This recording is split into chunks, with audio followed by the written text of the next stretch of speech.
Teku Umar pahlawan Indonesia. Keinginan terakhir Teku Umar sebelum gugur. Sabtu, 11 Februari 1899, Teku Umar akhirnya mengembuskan napas terakhir. Perjuangannya melawan kolonial Belanda terhenti di tangan Gubernur Jenderal Johannes Benedictus van Heots. Ia tewas lantaran dadanya tertembus timah panas. Padahal pada malam sebelumnya ia sudah merencanakan minum kopi bergelas-gelas bersama tangan kanannya, Panglaut, di Meulaboh, Aceh. Di hadapan Panglaut, Teku Umar pernah berpesan seperti yang tertera dalam prasasti Desa Megoe, Melaboh. Beungoh singoh geutanyo ejeb kupi di kede Melaboh atau ulon akan syahid atau besok pagi kita akan minum kopi di Meulaboh atau aku akan mati syahid. Sayangnya, harapan itu hanyalah harapan. Pahlawan asal bumi Rencong tersebut terlebih dulu gugur. Jumat, 10 Februari 1899, suami dari Cut Meuligo, istri pertama, itu berencana mencegat serta menangkap Jenderal van Heots. Bersama pasukannya, Teku Umar datang dari arah Lok Bubon menuju pinggiran kota Melaboh. Nahasnya, rencana tersebut ternyata diketahui oleh mata-mata van Heots. Keadaan berbalik. Pasukan kolonial justru menyerang rombongan Teku Umar di perbatasan kota Meulaboh, Ujung Kalak.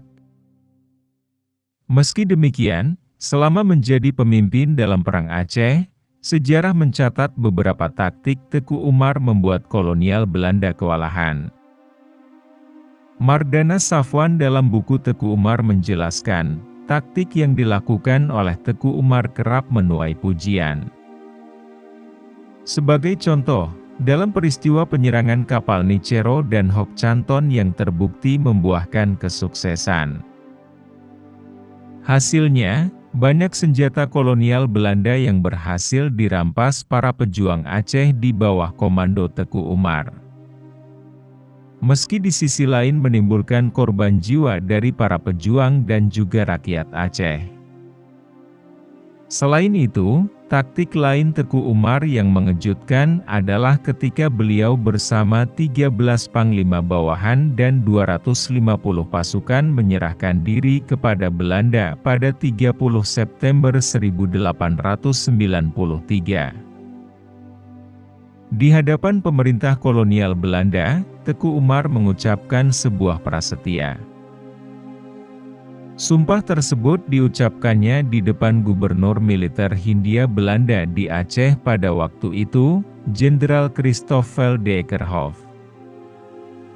Pada 1 Januari 1894, beliau dinobatkan serta diberi gelar Panglima Perang Besar oleh Gubernur Jenderal Van Teyn. Tidak hanya itu, Teku Umar pun diberi izin untuk membentuk legiun pasukan dengan jumlah 250 tentara. Persenjataan untuk pasukan Teku Umar dilengkapi oleh pemerintah kolonial. Sebanyak 380 senapan kokang modern, 800 senapan jenis lama, 250.000 butir peluru, 500 kg mesiu, 120.000 sumbu mesiu, dan 5 ton timah untuk persediaan mesiu. Bahkan, kolonial Belanda juga memperindah rumahnya di Lampisang agar layak menjadi tempat tinggal seorang panglima besar.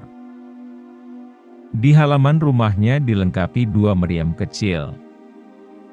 Mendengar kabar tersebut, rakyat Aceh dan istri ketiga Teku Umar, Cut Nyak Din marah. Mereka mengira sosok yang merupakan panutan rakyat, malah berbalik mendukung penjajah. Akan tetapi, kekecewaan itu berubah. Anthony Reid dalam bukunya Asal Mula Konflik Aceh dari Perebutan Pantai Timur Sumatera hingga akhir. Kerajaan Aceh abad ke-19 menjelaskan, Ternyata hal tersebut sengaja dilakukan Teku Umar guna memperoleh senjata, logistik, dan juga mempelajari siasat Belanda.